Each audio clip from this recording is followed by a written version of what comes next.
First of all, good afternoon, everyone. And there you are. It's just been confirmed we're recording this afternoon's session to share with a lot of colleagues. But it was Chair of the IOD in Northern Ireland. I'd like to welcome you onto this afternoon's call. Indeed, it's a privilege for me to represent the IOD and chairing the facility, the conversation this afternoon.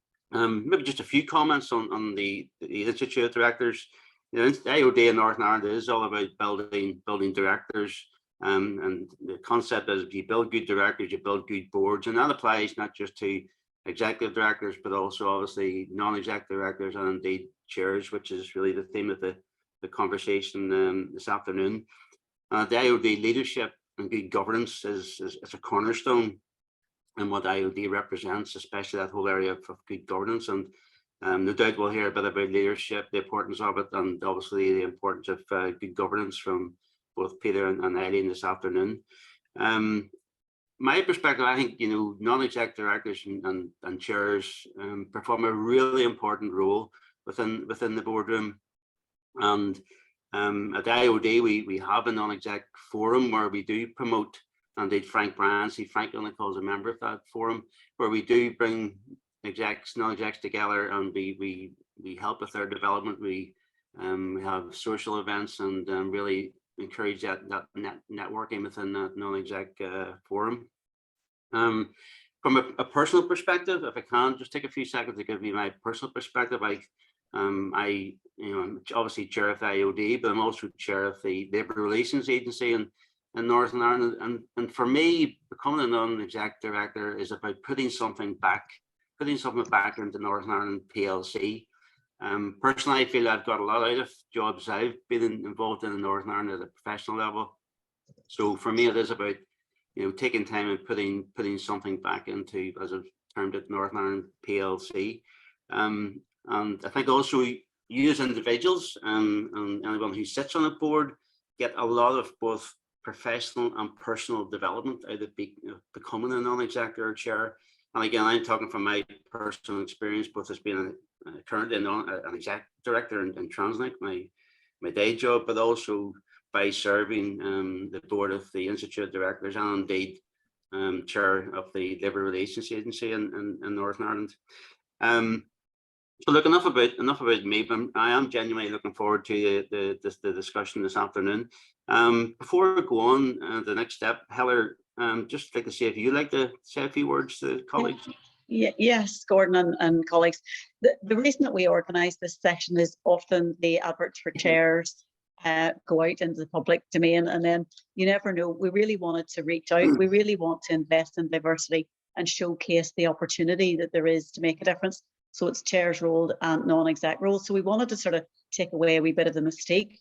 And also there's a lot of change afoot, and to really help people understand and try and encourage people to begin to think about applying for those jobs, or at least know more about them and just getting involved in that work. So the Confederation is the Confederation for Health and Social Care. So we're really keen, again, as Gordon says, to support the leadership and governance when we've such a challenge ahead. So we're really hoping that we're recording this session, as Gordon says. So hopefully it's for us now, but it's for other people. We can use it again if people are interested in these roles. That's it. It's great. Thank you, Heather.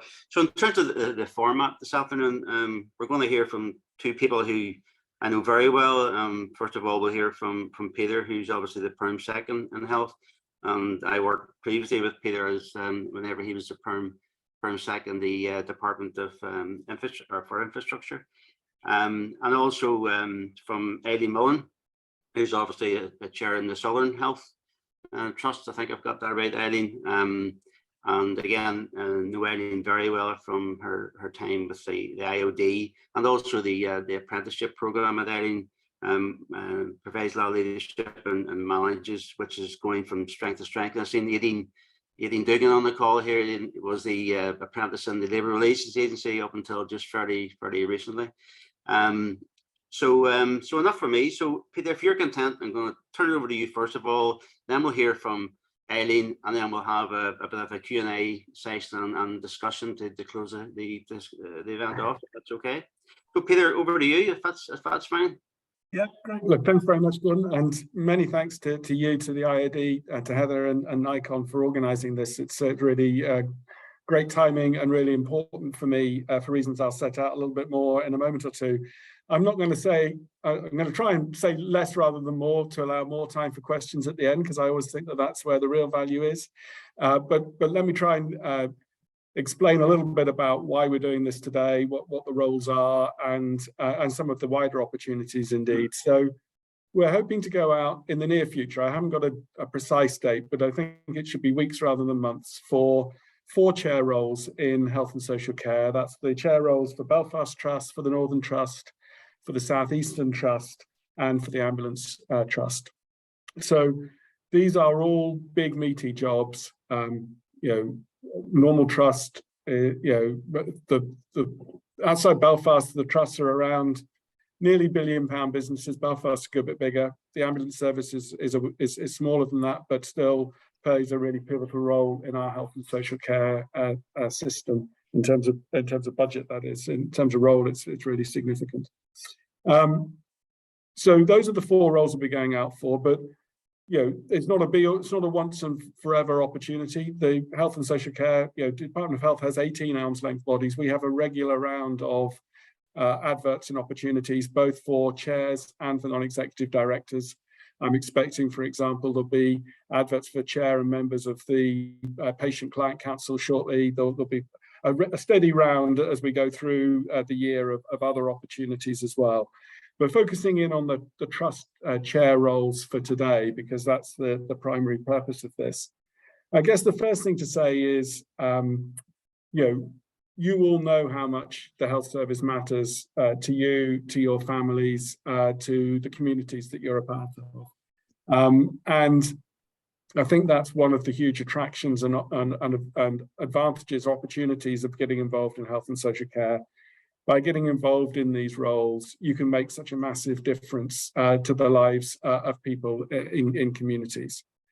I don't want to pretend that these roles are easy. I'm sure Eileen will say a bit more about that in a minute. These are big and complex organizations. The reality is that our health and social care system is under probably greater strain than any of us can remember in living memory. So, we do have real challenges. It's not that everything will work perfectly or smoothly. We do see, for example, this winter that there will be significant challenges ahead. It's our job, I think, to influence and make sure that we put in place the arrangements that are needed for long-term growth and development, including financial investment, political leadership, and so on. But alongside that, there's a massive opportunity to make sure that the organizations we have work as well as they can with what they've got. And that's absolutely the focus that that I'm bringing to this, that I'm trying to create partnerships with the chairs and with the boards to try and make sure that we're all working together, as well as obviously with the senior executives, who I would meet even more regularly than the chairs. So that sense of trying to make sure that we're all pulling on the one rope, that of course there's a support and challenge role needed for me with you and those who are chairs, and there are a number of chairs who are on this call today, and good to see them from the health and social care sector. And then support and challenge from the chairs and the boards to the executive team.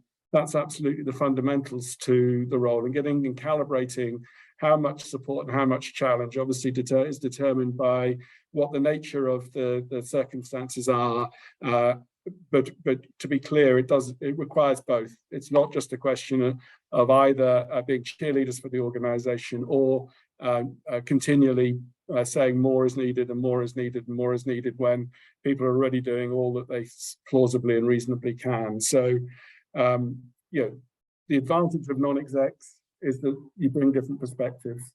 I don't put anyone off who's got some subject matter expertise from applying, but what I would say is it's not a necessary prerequisite that you have the subject matter expertise in order to apply. So, I would encourage you all to think about it in those terms.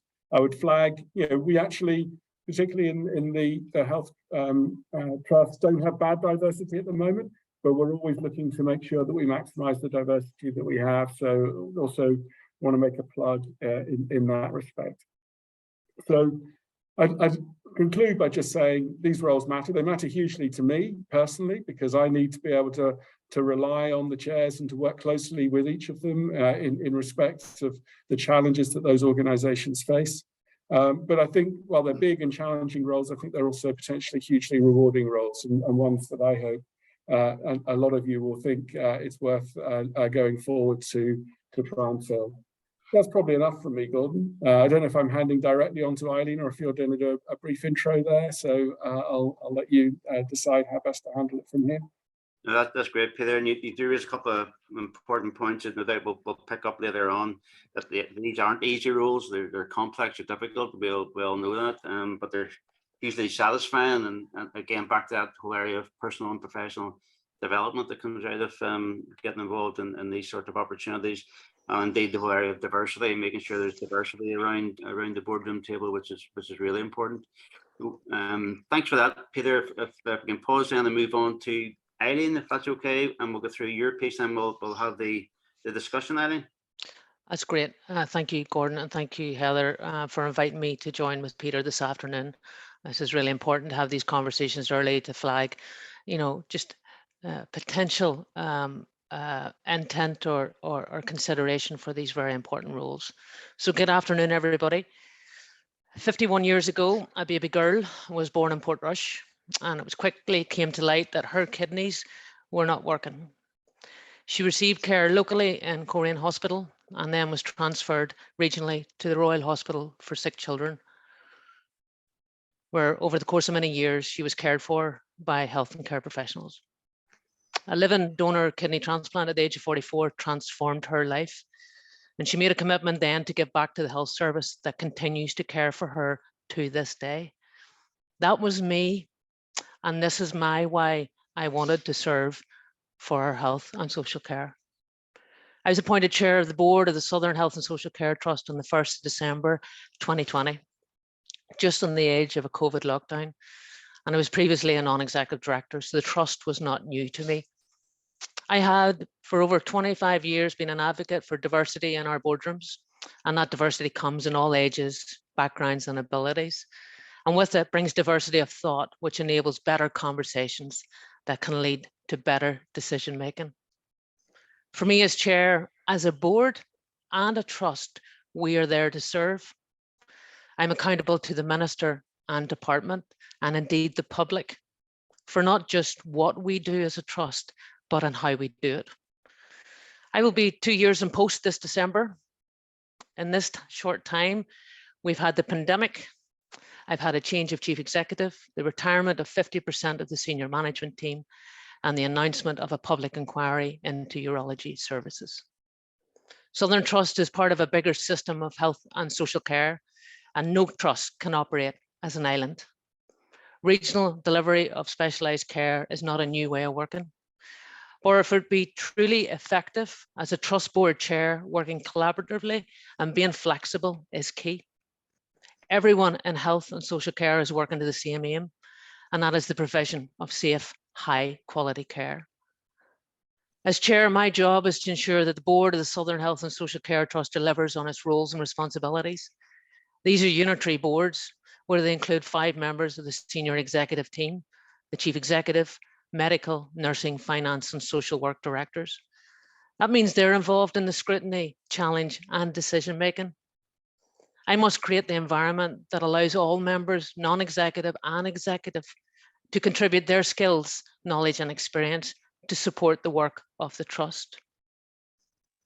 As chair, I hear about the excellent care that is delivered, but I also hear about the failings in care and where lives have been devastated. We're constantly under public and political scrutiny, which is right, and it can get very uncomfortable. As chair, I must lead and motivate the team around me continually. And when it gets challenging for me, I always go back to my why I wanted to serve. It'll say on the advert that these roles are 2 or 3 days a week, depending on which one you apply for. This role cannot be boxed in. The reality as chair is you're on duty 24/7. That's my approach. Others may differ. The chief executive and I meet and talk regularly. I'm there as a sounding board and provide support in equal measure to challenge and holding to account. This is an incredibly rewarding role, which I hold with great pride. You get to work with some of the most amazing people who come to work every day to do the best they can for our patients and families. Thank you.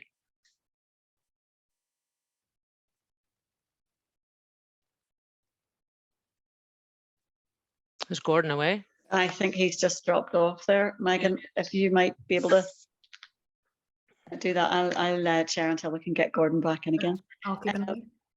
So that's our sort of formal presentations over. I think if anybody wants to comment or ask any questions, be welcome to do that. And I know that Anne and Nicole maybe probably have some comments as well, but just open to the floor in the first place.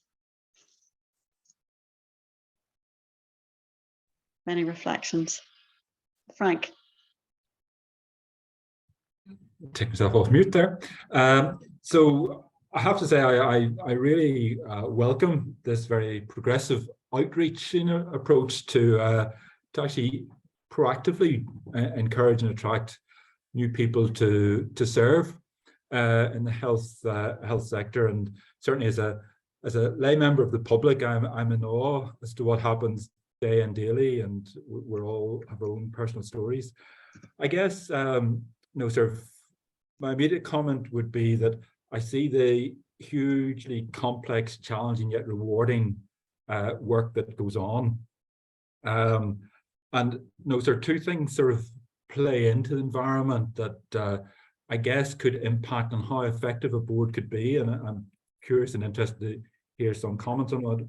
One is around the political support, because as I say, hopefully sooner rather than later, we could have an executive with a new mandate, and sort of the provision of health and community services can be highly political, highly contentious, and and we're facing a service that may have to face into very challenging, difficult decisions. So the extent to which a board might be trying to work against political headwinds and how realistic that might be. And secondly, I know to Peter, who's very fresh into the job, there is a shadow that hangs over the health sector a little bit, and that is the RQIA report. And that spoke to at least raised serious flags around the culture that maybe sort of, okay, that was to a specific organization, but does it speak to a culture or raise a flag that says, sort of how the respective roles of executive and governance within arm's length bodies and the relationship back to the sponsor department and the minister really work out in practice? Because as I say, if you really are prepared to step up and face into this sort of challenge and opportunity, you'd really want to have a good grasp as to how realistic it is that you could genuinely be valued and make a difference. Will I take those, Heather? Yeah, please do. Thanks for both those questions, Frank. So to start with the political support, and yeah, I mean, I think you accurately reflect the really significant importance that we need an executive back. We need a fully functioning executive, and one that's capable of taking long-term strategic decisions, including setting longer-term budgets and all of the rest of it. Without that, we're always going to be working in a suboptimal environment in terms of trying to progress and have a long-term plan for health and social care. So that is absolutely critical.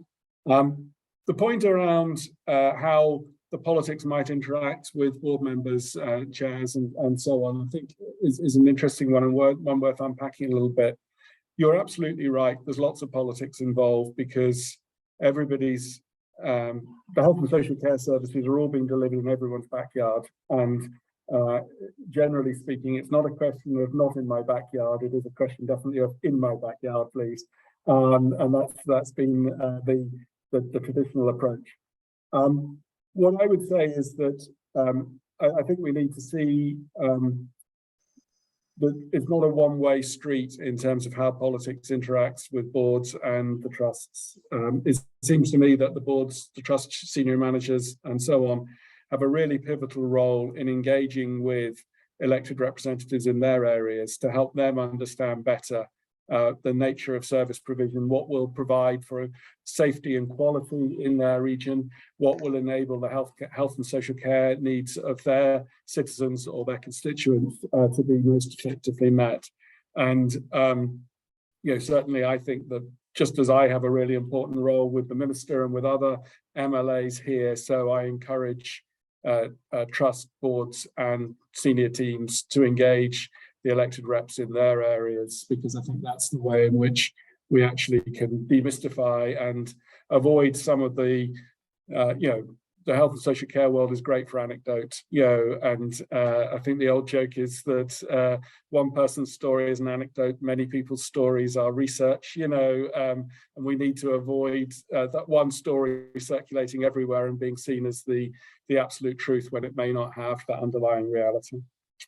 So those are, Eileen might have some more specific thoughts on how she has gone about that in her area. Just then on the RQIA point, and thank you for raising that. I think, that was at a point in time, there was a report. We have taken a series of actions to ensure that, we don't have a similar problem in future. And certainly, I'm 6 months in the role. I've tried to reach out to chairs and boards as well as to senior teams to try and create the right atmosphere and the right approach to see this as a partnership. But as I said, a partnership that needs to have the right level of support and challenge within it. And well, there's plenty of chairs on the call, and if any of them want to offer views, I won't be offended if they want to disagree. That's probably the best way of managing that. But I think that there's I don't think that there's any reason why people should be put off in terms of the nature of the engagement that they would have with the department and its willingness to work through what are some really difficult issues, but to try and do so in a way that will get to the best possible outcomes for us all. Eileen, do you want to add anything on the first, particularly on the political support? I will, Peter, thank you. So Frank, thank you for your questions. In relation to the political support, a key part of this role will be about that relationship building at a local political level as well as the regional. So you have your local councillors, your MLAs, and indeed your MPs. At Southern Trust, what I do is the chief and I meet quarterly with our political parties. We give them the headlines of what's going on within the Southern Health and Social Care Trust, and we take their questions. At another level, our public board meetings are held in the public realm. I invite our political representatives to join those meetings, and I open the meetings up for their questions so that they can ask our executive directors the questions that they want on the agenda items that we're discussing, if time permits, and that allows for a real level of open engagement. So the political support is important. It's a key factor for me. It's stakeholder engagement with our politicians, and it needs to go broader than that in terms of our local population. Thank you. Okay, my apologies, folks. I got knocked out there for 5 minutes, so the system dropped on me. So I did pick up most of your input, Eileen, and I'm assuming we're into some questions. So thanks, Frank, for that series of questions by the sound of things. So Julie, you're waving there. Yeah, can I just say, I have to say my first introduction to Peter was delivering extremely difficult news. And I have found it to be he was very supportive, and gave good support and guidance through it, while at the same time let us work through the issues that we have. So I can assure anyone that's thinking of being chairs, the experience that I've had with Peter from the first introduction wasn't a good meeting, Peter. Well, it was okay. It was just bad news. But I have to say at that meeting, I felt that I was totally supported, and it really did help me through that major issue. And Peter was there as help and support and guidance, and let us get through it and work through it and come back with our answers. So I can only say, as experience now going forward, if anybody else is thinking about it, there is that support from the department and from the department officials. So thank you. Well done, Julie. Glowing testimony there, Peter. So people shouldn't fear working for Peter May by the sounds of things. So listen, folks, come in, but put your hand up if any questions. Feel free to drop questions in the chat. At this point, I'd like to bring in and Dixon, and you have some comments you'd like to make? And Bonnie has her hand up there when we get to that. Okay. Thanks, Gordon, and thanks to the IOD and NICON for organising this session today. I think it's really useful. I'm coming here, I suppose, from the perspective of the chief executives, and that whole idea of good, strong governance is so important to all elements in the relationship. And we're really keen to see that the appointment of good, strong chairs in all the public bodies. I think all the speakers so far have reflected, you know, the value in these appointments and the public service ethos, the motivation to contribute and to be able to make a difference. And, you know, where can you do that more effectively than chairing a health trust? We've been working very closely with Heather, with her two hats on, with both the NHS Confederation and the Public Sector Chairs Forum, really trying to do a deep dive into, you know, what makes effective ALBs. And we're very focused on the relationships and the building of really effective partnerships, and those really strong relationships between chairs, chief executives, and the sponsoring departments. So we're continuing to work with all of the stakeholders around that, and we're really pleased to be able to bring an event to everyone on this call and our wider membership later in November. A really useful, strong report published in the UK just a couple of months ago about the effective chair in government.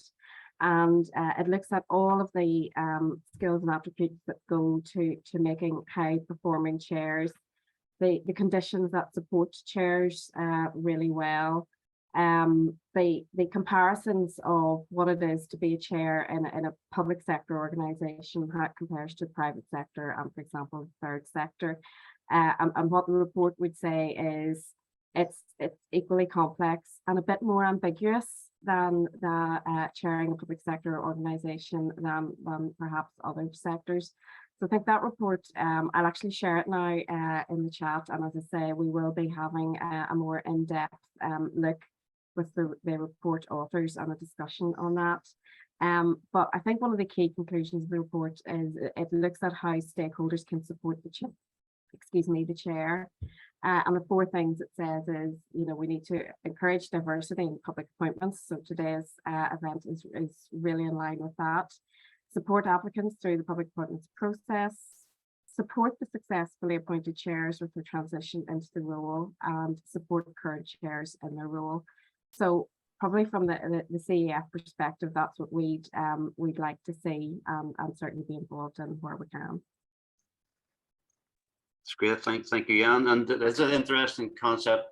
If you do start to think about the difference of chairing a public sector organisation compared to a third sector or a public sector, and there are a lot of differences, as you'd expect, but there's a couple of common themes. There's that whole area of, I suggest, leadership and good governance is at the heart of all of those boards, irrespective of the sector. Maybe bring Bonnie in, and then if you're okay, Nicole, maybe bring you in to make a few comments, if that's okay. So Bonnie, you'd like to go first? Thanks, Gordon, and thank you all for this session, which is really helpful. It was just really around the question of accountability. I feel that it's a really clearly difficult time for chairs of trusts at the moment, in that they probably feel very exposed, particularly with legal proceedings around a senior executive pay. And I think it must be very, very difficult as a chair if they feel that they are limited in who they can share some of these issues with. And I mean, for instance, Eileen, can you sleep at night in relation to some of the information you may hold as chair and not be able to share potentially with members of your board or with the department or with the chief executive, depending on that information? But also, I suppose this is directed at Peter. It's to really make a plea for the letter of appointment and the engagement process of new chairs to be really clear and not to have any fog about where the chair sits with the department.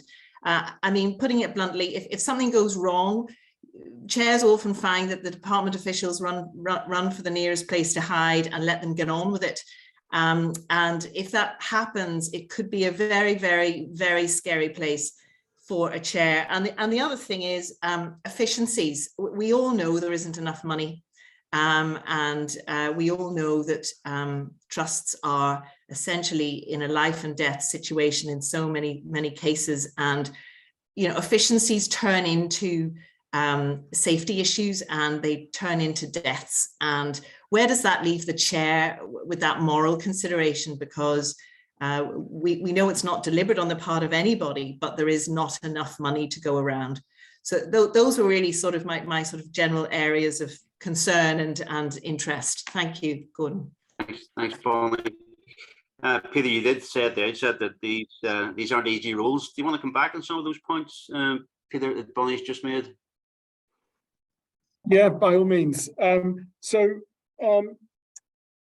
It's very hard to answer in abstract points around accountability, but I understand absolutely the concerns that Bonnie is raising. What I would offer is that I think that it is really important to build that relationship between the department, the sponsors in the department, myself, and the chair and the board, to make sure there is that shared understanding of how things work. I'm quite keen to avoid a situation where the department overreaches and starts getting involved in the work that really should be for the board and themselves to address and resolve, and to try and make sure that we don't blur those lines, but that where there are problems either of a systemic nature or where our intervention is needed, that we absolutely do stand up, and there's no running and hiding, as I think you described it, Bonnie. Certainly, a lot of the problems, particularly the biggest problems likely to face the trust chairs that we're talking about today, that there's no way that the department can run away and hide, because those are problems that are going to play out on a wider stage. And we do get involved. As I said, where and hopefully in an appropriate way, in a way that is designed to provide support where we can. And in terms of the accountability, yes, if we don't think that the organisation is where it needs to be, of course there needs to be an element of challenge there. We're currently going through a process where we're looking to drive forward on what I call productivity and on efficiency, to try and get the health service back to where it was pre-pandemic in terms of levels of activity, and then to try and drive out and make the most of the resources that we have got. And I think there is still, frankly, more that can be done across health and social care in those areas.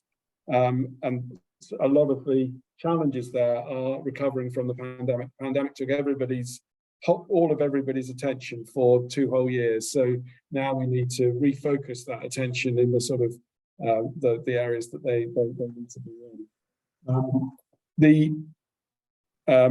I'm not sure whether you were asking if there isn't enough money, where does that leave people?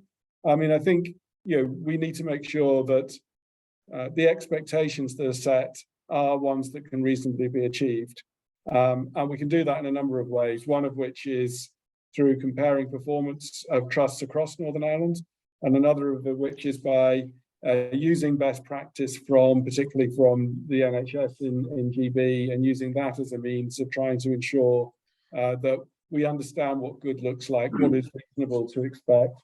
And the way that is done is always by way of trying to then create the pathways by which an organisation can get to the place where it's seen that they need to be. And yes, there's then a pressure to actually achieve that. And there will be lots of reasons why that's difficult, some of which will come down to ingrained practices and the approach and desire for change or lack of in some parts of our system. But I see that as a core part of the role of the board and the senior executive team to try and manage those processes and to find a way through that works. Eileen, do you want to add anything to that and perhaps cover some of the earlier points as well? Well, indeed, thank you, Peter. Bonnie, thank you for your question and comments. And the first one is, how do I sleep at night? Not very well. And that's, that's not just about being the chair of a health and social care trust. the world has been difficult for a number of years for us all. So I think we can all probably say our sleep could do better. But when it comes to the piece here about the information, as I shared with you in my opening remarks, one of my biggest challenges is when I hear how the service has failed a family, and I sit and I meet the families and I look them in the eye and I listen to their experience. And what I do with that is really, really important, because that's got to change how we deliver the service. And that has to affect change. And then when it happens again, I get it, it still upsets me that it happens. But I have to remember we're 15,000 staff, okay? Majority of them come to work every day and do a sterling job. Some people don't. And this is the human aspect. So got to be pragmatic about this. These are complex organizations. And when I stepped into this post, I said to the board that I wanted for my term is to put trust into the trust. Then that means being open and honest in the boardroom. That means no surprises. That means that it's a safe space for executives and the operational team to come forward and say, this is what's not working. This is what concerns me, and this is why I can't sleep at night. I says, because when we know it, then we can do something about it. But you try to hide it, then it impacts on the people that we're here to look after. And that rolls through, because I need to turn around at times and ask for help. And I'll echo Julie's comments, because one of the first calls I had with Peter was asking Peter for help as permanent secretary. So I got to have that relationship with my department. I'm part of a bigger organization here. I've got to have that relationship with Peter and my department, and indeed with the minister and the staff and everybody around. And I got to build on that every single day. And I've got to be open and honest with Peter, as I expect people to be open and honest in the boardroom. So Bonnie, in short, these are difficult jobs, but working together and realizing that you're not on your own is part of it. And you've got to be able to ask for help at times. Thank you both. Very helpful. Thank you. Yeah, I think this is a really open, helpful conversation. Everybody on this call knows that these are tough roles, and it's good to not holding back on the questions we're getting, on the discussion. It's really do be encouraged. Eileen, what do you get personally out of being chair of this trust? You know, this complex, is tough, but what about you personally? What do you get from it? Peter, Gordon, I get to be a part of something that's bigger than me. I'm part of a system that does sterling work every day. There's innovation that I see and hear across the full health and social care. I look back on my parents and when they were receiving domiciliary care. Now, it wasn't in this trust, but I know how important that is to a family, and I know how important it is to look after those that need help. So I get to deploy the skills and expertise I have in understanding the governance of an organization, understanding how a board and the governance structure around that needs to be delivered. I'm not there as a doctor, a nurse, or an allied health professional, but I'm there to ensure that the systems and the structures within which they're asked to work well to enable them to do their job.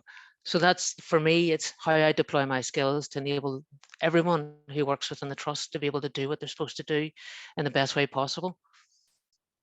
Okay, and Nicole, I'm just about to bring you in, and please put your hand up or drop stuff, questions in the chat, folks, as we go along here. We have a good 20 minutes left. Peter, I was at a discussion yesterday with a lot of IOD members and chairs that Julie was facilitating as chair within the Department of Infrastructure. But what came up continually was the need for transformation within the broader public sector. But if you look at health, there's a lot of conversation around the need for transformation. There's been several reports done in the tenure of these appointments, which could be what, 3 to 6 years. I'm surmising, do you expect much change and transformation to take place, Peter? Short answer, Gordon, is yes. And I suppose the longer answer is that if we aren't able to make significant change in the next 3 to 6 years, then the problems that are faced today by our health and social care system are going to be significantly worse by the end of that period, because the pressures are going to continue to ramp up if we aren't able to make those changes. I think transformation is a word that's often bandied around in health, and it's not very well defined. and in some ways, I think it may have become an unhelpful word. You know, it's a brand that doesn't really work. It's quite often, I think, used as a shorthand for the reconfiguration of hospital services. The idea that we currently have, we've got the number of hospitals we need, but they're all a number of them are trying to deliver more services than they can reasonably be expected to deliver with the skills and capacity of the workforce that we have today. And there's no easy and quick answer to those workforce problems.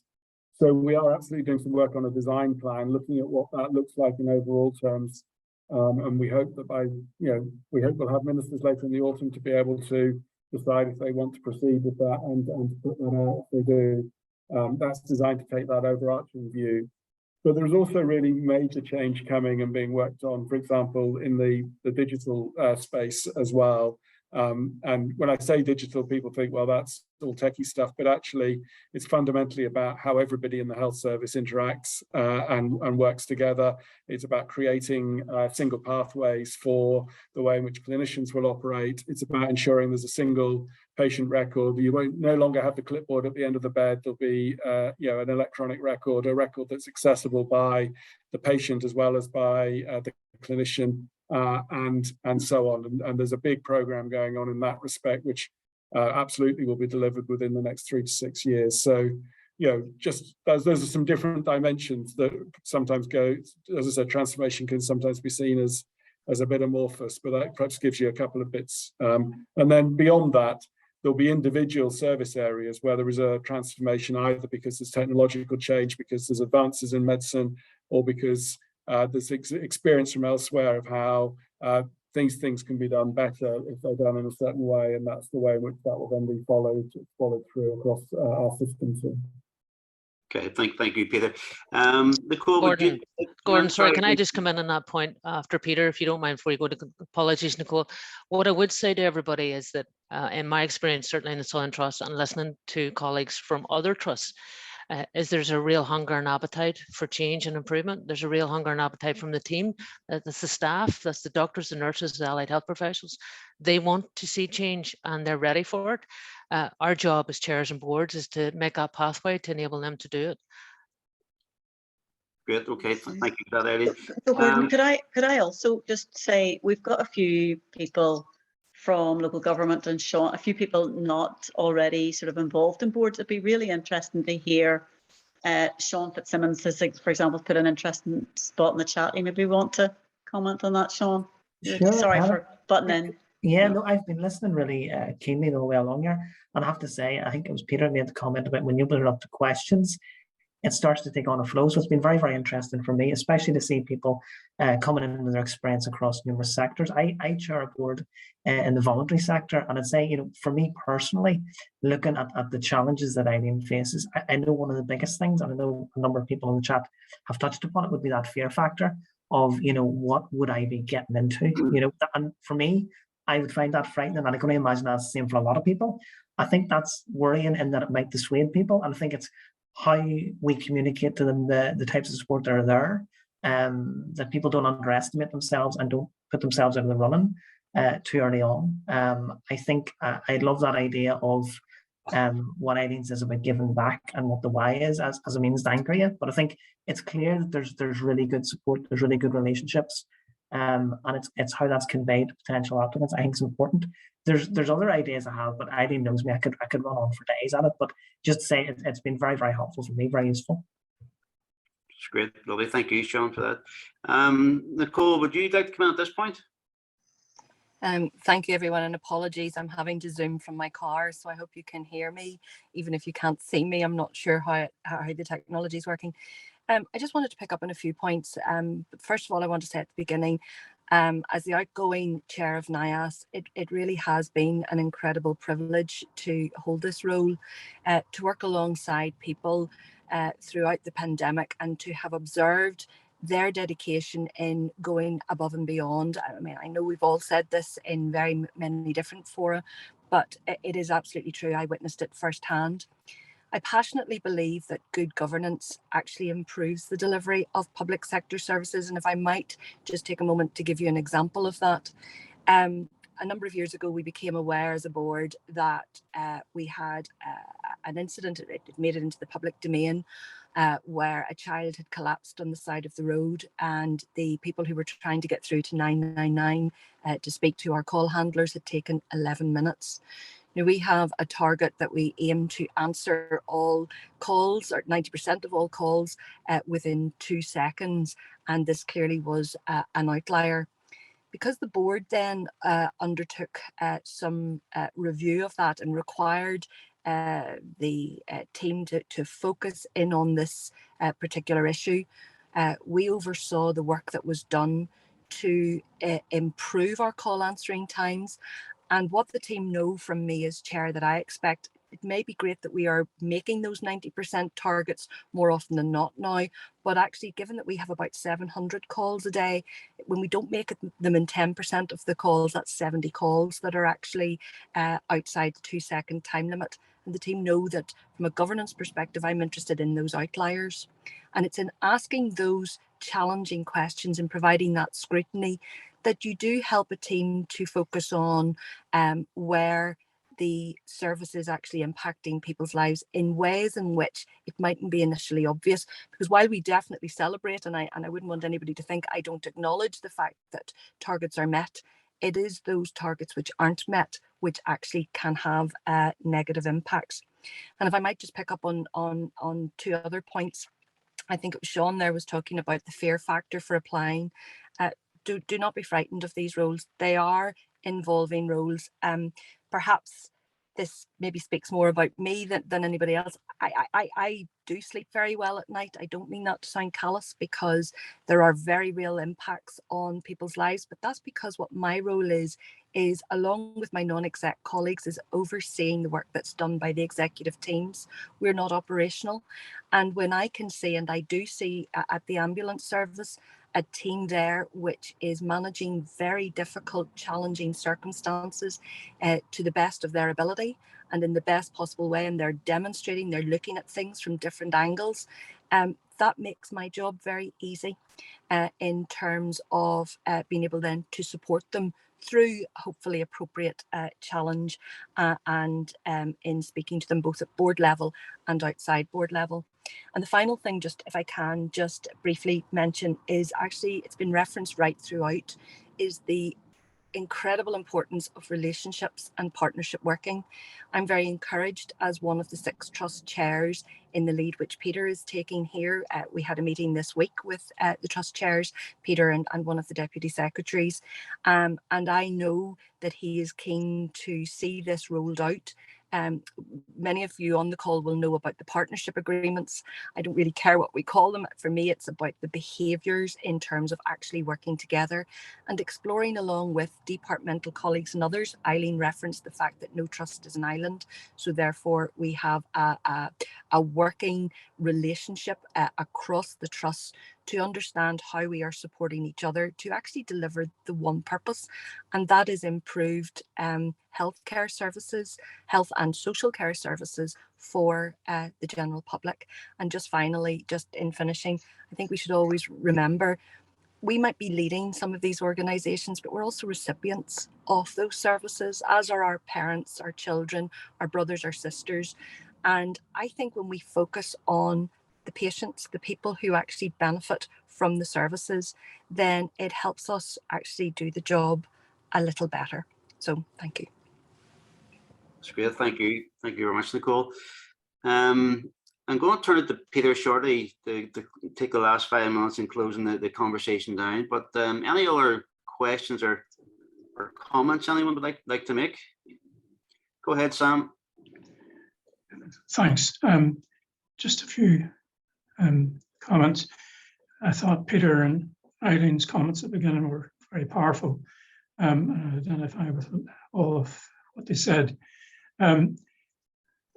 COVID, we feel it has gone away, but the impact of COVID is still with us. And we are still having deaths that are not labeled as COVID, but COVID has been the final straw in people with cancer or heart conditions. Secondly, staff morale has changed hugely. During COVID, our ICU unit here dealt with 300 deaths in 20 months. And they were doing 12, 13-hour shifts, sometimes 10 days in a row. A lot of that goodwill has gone. Staff morale is very, very low. And I think we need to work more on lifting staff morale again, and acknowledging the importance of our staff. And the other thing, I've done 4 years, and my first year, it was in sort of a normal year. I got out and about, well, it was in wards or homes, but people hadn't seen a board chair, they hadn't seen a board member. I think our boards are now much, much stronger, and they are more involved, partly because of COVID, but we need to build confidence into our boards, and our board members are contributing so much, as Eileen pointed out, and it's a privilege to be a board member. So that's a strength, and board chairs and board members need to work with executive staff to make sure we deliver the best possible service. The political domain also has changed. I know in Derry you couldn't get the politicians to agree on very much, except their support for our hospitals, and that is a positive. We meet with them every month by Zoom or in direct contact, and that is very important, that we try and build political influence into our system. Yes, there are great positives. There are also negatives, and just try to highlight one or two. Thank you. Thank you, Sam. And maybe in closing, Peter, you maybe will in a few minutes pick up on some of those comments if you could. Maybe go to the final question or comment from Andrew, and then we'll turn to Peter. So go ahead, Andrew. Thanks, Gordon. Very briefly, I'm chair of the Public Health Agency. I just want to say, first of all, to commend Eileen Mullan, who was a trailblazer and a pioneer in training for people applying for non-executive positions. I think I benefited from training that Eileen had provided on a voluntary basis. I think it was as far back as 15 and 17 years ago. And it's great that the work that she has done then is being built on now. And one of the things I have found is that it's necessary not just for non-executive directors to have training in how they perform on a board, but for executive directors to have training as to how they operate in the boardroom. I think that was neglected in the past, and it needs to be given much more focus in the future. I think it's necessary, and we have tried to do this recently, is to have the non-executive directors and the executive directors training together in-house. And when they go to the on-board course, it's not just non-executive directors, it's executive directors. So I think there has to be an emphasis on us all doing training together. And of course, it would be very helpful if we could do learning and development along with our colleagues in our sponsorship branch, so that there's a greater synergy between the boards and those in sponsorship branch. Just a few brief comments. Thanks, Chair. That's great. Thank you for that, Andrew. So Peter, in turning to you, I've been scribbling some notes here that colleagues have made. So obviously significant roles in these chairs positions, but very tough roles, but very satisfying, personally very satisfying in the contribution that people are making, and personally listening to some people, obviously very personally very fulfilling and being a chair and being a non-exec member in some of the trust.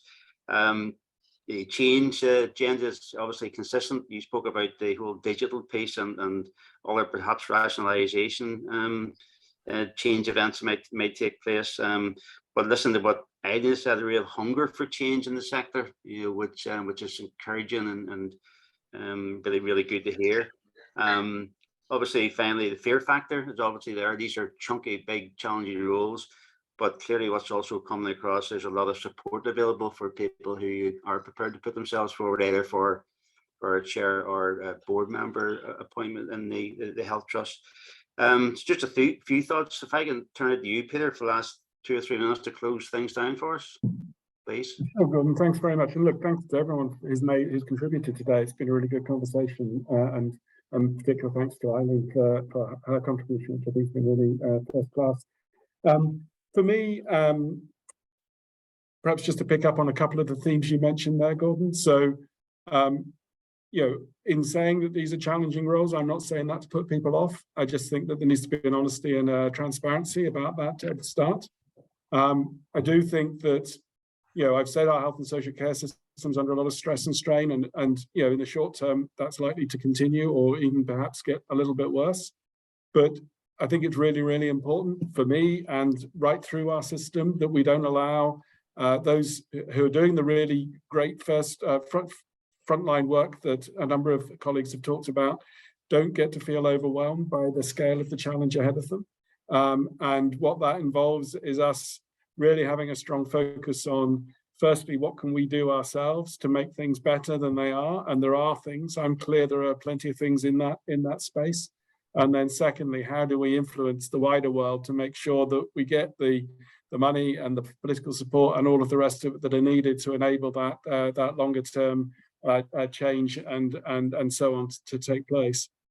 And I think that there is huge opportunities looking at it in that 3 to 6 year time frame to be part of something that will really help first to stabilize health and social care and then really help to develop it to meet better the needs of our community in terms of health and social care. So I hope some of you at least will feel that it's for you and that you do want to be part of that journey going forward, and that you'll apply, as I said, whether for these roles or for other roles that might be coming up in other spaces, including for some organizations that are perhaps smaller in nature or scale or whatever, and you know, depending on where people are in their journey, might feel more accessible. So, you know, I absolutely you know, want to encourage everybody to think about you know, whether they would want to be part of this. And as you said, Gordon, you know, we will try to provide the support that we can to make those jobs so that people don't feel, you know, they can be lonely roles, so they don't feel that they're on their own, as it were. And I know that a number of the chairs do come together anyway on a regular basis to try to act as that kind of to create a kind of a network in any event. But you know, I don't want to repeat all the other things that I've said so far, but you know, but thank you ever so much to the IOD, to NICON for organising today, and to all of the people who've been on the call and those who've specifically contributed as well. So it's been great. Thank you. Thank you, Peter. And just final thanks from me to you, Heller. Thank you for the opportunity. I found this a really interesting conversation for someone who's looking in from outside of obviously the health sector. Obviously, these are very fulfilling, satisfying, challenging roles, but hopefully the session we've had for the last hour or so has hopefully fueled people's appetites to look at the chair roles and the follow-on non-exec opportunities that will come about. So fine for me. Thank you for attending, to everyone. Thanks to Peter, thanks to Eileen, thanks to you, Heller, and your team for pulling this together. And we're bang on the hour. So hope you have a lovely weekend, folks. Thank you. Bye-bye. Thanks very much, everybody. Really appreciate your time. Bye. Bye-bye. Thank you. Bye-bye. Thank you.